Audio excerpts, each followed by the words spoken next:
অতএব উনি ঘোষণাই করেছেন, আমি মানি না। আজকে পশ্চিমবঙ্গে একটাও চাকরি হবে না। কেন হবে না? তার কারণ হচ্ছে 2010 সালে পর থেকে ওবিসি সার্টিফিকেট বাতিল হয়েছে। আপনি ওবিসি রিজার্ভেশন দিয়ে রেখেছেন 6-4, ওবিসি এ আর বি। ওবিসি রিজার্ভেশন ছাড়া 100 পয়েন্ট রোস্টার ছাড়া আপনার রিক্রুটমেন্ট হবে না। আপনি বলছেন আমি ডিভিশন বেঞ্চের কলকাতা হাইকোর্টের জাজমেন্ট মানি না। সুপ্রিম কোর্টে কবে যাবেন কিনা আমি জানি না।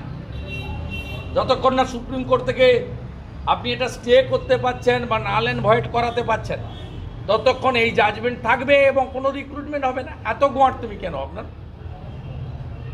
অর্থাৎ যে সরাসরি বলে আমি হাইকোর্টের জাজমেন্ট মানি না, তার কাছে রাজশেখর মান্তার জাজমেন্ট কি আছে? শুনুন, আপনি এর আগেও রাজ্যের আইন শৃঙ্খলা নিয়ে বারবার কখনো বলেন না আগুনে যাওয়া যাবে না।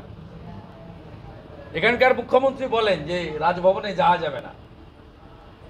অতএব কনস্টিটিউশনাল বডিকে দেশের সবাই রেসপেক্ট করে, ইনি দেন না। অতএব ওখানে লিখে বললে তো কোনো লাভ হবে না। যেখানে বললে লাভ হবে সেটা আমি জানি। একটা রাস্তা, একটা বিধানসভার ফ্লোর, আর একটা জুডিশিয়ারি।